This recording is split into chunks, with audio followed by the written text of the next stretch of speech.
Good evening बच्चों। चलिए आज हम बनाने वाले हैं कक्षा 10वीं प्रश्न वाली 8.1 जो कि क्या है आपका त्रिकोणमिति और उससे सभी को डर लगता है। देखिएगा मैंने क्वेश्चन लिया है आपके लिए छठा क्वेश्चन, ठीक है बच्चों। इससे पहले हमने 5 क्वेश्चन बना लिए हैं। अब इस क्वेश्चन को आप आराम से बना सकते हैं, कुछ भी नहीं है बच्चों इसमें। चलिए इसको देखते हैं। यदि कोण ए और कोण बी न्यून कोण हो, ठीक है, कौन सा कोण? न्यून कोण। जहां कोस ए बराबर कोस बी दिया हो, ठीक है, तो दिखाइए कि कोण ए और कोण बी, ठीक है, ये आपको बताना। अब देखो ये सरल इसलिए बच्चों, जहां से शुरू हुआ है वहीं पे खत्म हो जाएगा, ठीक है। इसके बीच में क्या हुआ है वो हमको बस बताना है। तो ये बहुत इजी क्वेश्चन है। चलिए इसको बनाते हैं। जो जो दिया है उसको लिख लेते हैं बच्चों, ठीक है। क्या दिया है? दिया है, ठीक है। क्या दिया है बच्चों? तो देखो हमको दिया है आपका, क्या दिया है? कोण ए बराबर कोण बी, ठीक है, ये हमको दिया है। और ये कैसे कोण है बच्चों? तो ये है हमारे न्यून कोण, ठीक है। कैसे कोण है बच्चों? न्यून कोण। अब न्यून कोण क्या होता है मैं आपको बताने वाला हूँ अभी, ठीक है। अभी हमको जो जो दिया हुआ है यहाँ पर हम लिख लेते हैं। अब देखो आप ये दो कोण हमको दिए हैं जो कि क्या है? न्यून कोण है। और हमको क्या करना है? ये यहाँ पर आपका कोस ए और कोस बी दिया है, तो इसको भी हम यहाँ पे लिखने वाले हैं, ठीक है। तो देखो कोस ए बराबर क्या दिया है? कोस बी, है ना। अब देखो न्यून कोण हमारे काम कैसे आने वाला है? देखो बच्चों, यहाँ पर होता है आपका समकोण जो कि 90 डिग्री का होता है, ठीक है। तो यहाँ पर हम क्या नहीं रख सकते? ए और बी नहीं लिख सकते, ठीक है। तो हम यहाँ पे लिखेंगे सी, बस यही आपका न्यून कोण का मतलब होता है। अब यहाँ पर हम क्या लिख सकते हैं? यहाँ बी लिख सकते हैं और यहाँ पर हम ए लिख सकते हैं। यहाँ पर नहीं लिख सकते क्योंकि यहाँ पर क्या है? समकोण है, ठीक है। आगे समझ में आपको? चलिए अब देखो बच्चों, आपको ये आंसर कैसे निकलने वाला है इसका? बहुत ईजी क्वेश्चन है बच्चों। देखो अब हम क्या करेंगे, आपको कोण पहले का बोला? ए का, है ना, कोस ए, ठीक है, कोस ए। तो यहाँ पर बना है आपका कोण, ठीक है, ये बन रहा है आपका कोण। अब देखो बच्चों, जिस जिस रेखा को ये कोण टच करेगा, एक कर्ण होगी और एक आपकी लंब होगी, सॉरी क्या होगी? आधार होगी, ठीक है। इतना आपको समझ में आया तो क्वेश्चन में पूरा ही समझ में आ जाएगा, ठीक है। यही आपका ये कंसेप्ट है इसमें। तो क्या है, देखो जिस जिसको टच करेगा वो एक क्या होगी? कर्ण होगी और एक क्या होगी? आधार होगी। तो देखो बच्चों, जो 90 डिग्री कोण होता है उसके सामने वाली होती है वो तो क्या होती है? आपकी कर्ण होगी। ये तो आपको पता ही चली गया होगा, ठीक है। चलिए अब जो इधर वाली बची ये क्या होगी? तो ये होगी आपकी आधार, ठीक है। ये आधार क्यों होगी? क्योंकि ये कोण जो टच कर रहा है एक कर्ण होगी और एक आधार होगी, ये हमेशा ही रहेगा, ठीक है। चलो तो अब हमको पता चल गया कि यहाँ पर क्या है, इस कोस की जगह हम क्या लिख सकते हैं बच्चों? देखो हमको यहाँ पर दिया था वो तो लिख दिया, और हमको सिद्ध क्या करना है? सिद्ध करना है, ठीक है। क्या सिद्ध करना है बच्चों हमको? तो हमको करना है आपका कोण ए और कोण बी, मतलब इसी रूप में आपको निकाल के लेके आना है, ठीक है। चलो तो हम इसको निकालते हैं। वापस मैं यहाँ पर लिखता हूँ, आपका ये वाला लिखना है आपको, ठीक है। क्या दिया है? कोस ए और यहाँ पर क्या लिखेंगे बराबर में? कोस बी, ठीक है। कोस ए कोस बी दिया है, ठीक है। चलिए आप देखो बच्चों, कोस का फॉर्मूला आपको पता है क्या? नहीं पता। अगर वो नहीं पता है तो फिर आप नहीं निकाल पाएंगे। तो देखो कोस का क्या होता है? आधार बटे कर्ण, ठीक है, ये हमारे काम का है। तो आधार बटे कर्ण मतलब हम यहाँ पर किसके बारे में बात करेंगे? पहले तो कोण ए, ठीक है। अब इसका हमने लिख लिया क्या होता है? आधार बटे कर्ण, ठीक है। यहाँ मैं लिख देता हूँ आपका कोस बराबर क्या होता है? आधार बटे कर्ण, ठीक है। ये आ गया समझ में? अब देखो ए की बात हो रही है, मतलब ए कोण पे हम ए के बारे में हमको बात करनी है, ए कोण वाले का, ठीक है। तो देखो ए पे गए, अब हमको क्या देखना है? आधार और कर्ण देखना है ना। तो सूत्र में क्या है? सूत्र में क्या है? ऊपर आधार। तो मतलब हम यहाँ पर क्या लिखेंगे? पहले ए वाले आपके कोण पे गए बच्चों, वहाँ पर आपको देखना है कोस में क्या होता है? आधार और कर्ण, ठीक है। तो आधार क्या दिया आपका?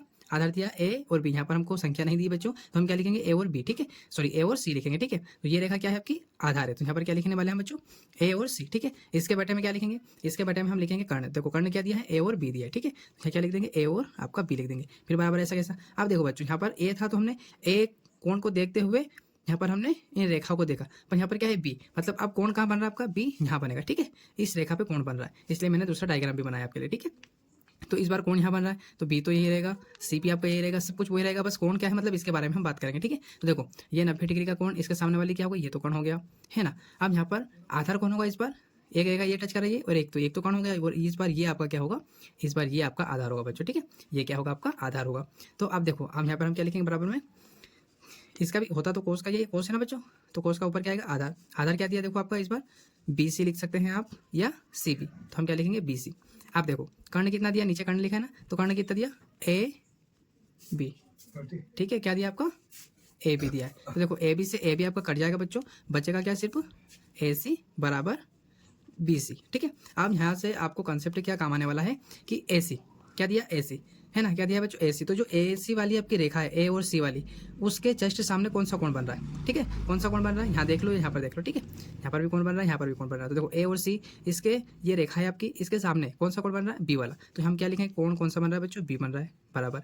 यहाँ पर देखो बच्चों, अब क्या दिया है? बी सी, ये आपका है बी और सी। इसमें देखो यहाँ से देखेंगे बच्चों तो कोण कहाँ बन रहा है? ए पर। तो यहाँ क्या लिखेंगे? कोण ए लिखेंगे, ठीक है। इतना आया समझ में। अब हम क्या कर सकते हैं, देखो हमारा क्वेश्चन कहाँ से स्टार्ट हुआ था, ए कोण बी है ना, तो हम इसको क्या कर सकते हैं, पलट सकते हैं। तो कैसा लिख सकते हैं, इसको हम ऐसा लिख सकते हैं ना बच्चों, कोण ये ए इधर लेके आ जाएंगे बराबर कोण बी उधर चला जाएगा, और यही क्या होगा आपका बच्चों, यही आपका आंसर हो जाएगा, ठीक है, फुल एंड फाइनल। बहुत इजी क्वेश्चन था, आपको कंसेप्ट क्लियर होना चाहिए बच्चों, सब समझ में आ जाएगा।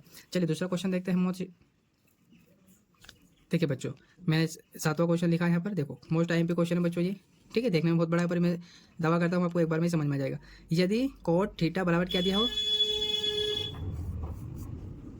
यदि कोट थीटा बराबर क्या दिया हो, 7/8 दिया हो, तो आपको जो पहली फॉर्मेलिटी है वो इसमें करनी है, पहली स्टेप, फिर दूसरा अलग, मतलब ये समझ लीजिएगा पहला क्वेश्चन दूसरा क्वेश्चन, ठीक है। तो पहला क्या है, 1 + sin थीटा बटे क्या है 1 + cos थीटा, फिर इधर क्या दिया है माइनस में दिया है, बस इतना सा फर्क है, ठीक है, बाकी सेम है पूरा, माइनस में 1 - sin 1 - cot बटे में, ठीक है, ये दिया है। तो आप देखो आपको सूत्र याद करने की जरूरत नहीं है बच्चों इस क्वेश्चन में, मैं यहाँ पे ट्रिक से बता देता हूँ आपको, ठीक है। देखो क्या जो दिया है उसको लिख लेते हैं पहले, ठीक है, जो दिया है उसको यहाँ पर हम लिख लेते हैं।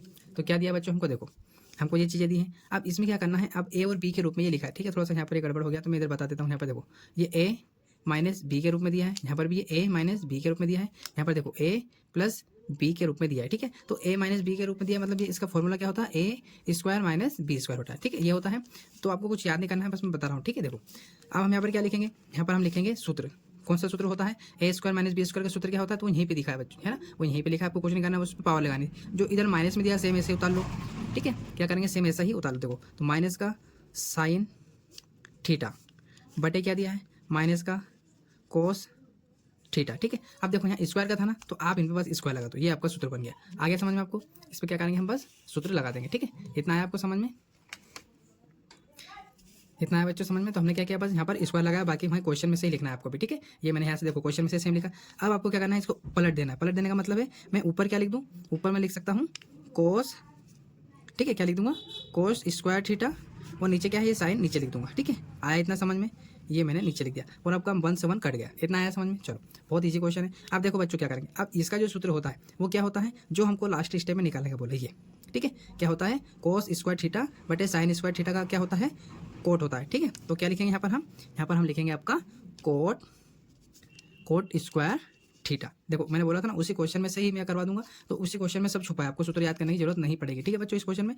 तो ये होता है। अब आपको कुछ नहीं करना है, कोट का जो हिंदी होता है वो आपको पता होना चाहिए, ठीक है। हिंदी का मतलब है क्या होता है, देखो हिंदी में आपको पता होना चाहिए कि ऊपर लंब होता है, क्या होता है ना। तो देखो कोट का ऊपर मतलब क्या होता है, आधार, और नीचे लंब। तो मैं यहाँ ऐसा लिख सकता हूँ बच्चों, ठीक है, मैं यहाँ लिख रहा हूँ बड़े बड़े अक्षर में, कोट बराबर क्या होता है, आधार बटे लंब, ठीक है, क्या होता है आधार बटे लंब होता है। तो देखो बच्चों, मैं यहाँ पर इस कोट की जगह क्या लिख सकता हूँ, आधार। आधार तो हमारा आधार कितना दिया हमको पता है क्या, आधार हमको पता है ना बच्चों, यहाँ पर दिया ना, देखो देखो ये दिया क्वेश्चन में, कितना दिया ये, और ये कैसे पता चलेगा, जो ऊपर दिया है वो क्या है आपका आधार होगा, वो नीचे दिया वो क्या है आपका लंब। तो मैं यहाँ 7 लिख सकता हूँ ना बच्चों, तो मैं यहाँ क्या लिख सकता हूँ, कोट की जगह लिख सकता हूँ आधार बटे कर्ण, सॉरी क्या है लंब, है ना, ये लिख सकता हूँ। बस आपको हम यहाँ जो संख्या दी, आधार क्या दिया, मतलब ऊपर जो रहेगा वो क्या रहेगा आपका आधार रहेगा, और नीचे क्या है आपका कर्ण है, ठीक है।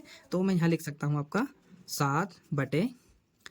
और देखो बच्चों यहाँ पर क्या करना है, जैसे पावर है ना, तो आपको इन दोनों के ऊपर क्या लगा देनी है, पावर लगा देनी है, ठीक है। अब पावर का मतलब क्या होता है कि 7 का गुणा 7 से करना है, मतलब 8 का गुणा भी 8 से करना है। तो 7 का गुणा 7 से करेंगे तो 49, और 8 का 8 से करेंगे तो 64, ठीक है, 49 और 64, ये आ गया बच्चों। अब हमको निकालना है दूसरा वाला, तो ये पहला निकाल दिया, मैं दूसरा यहीं पे निकाल के बता देता हूँ, ठीक है।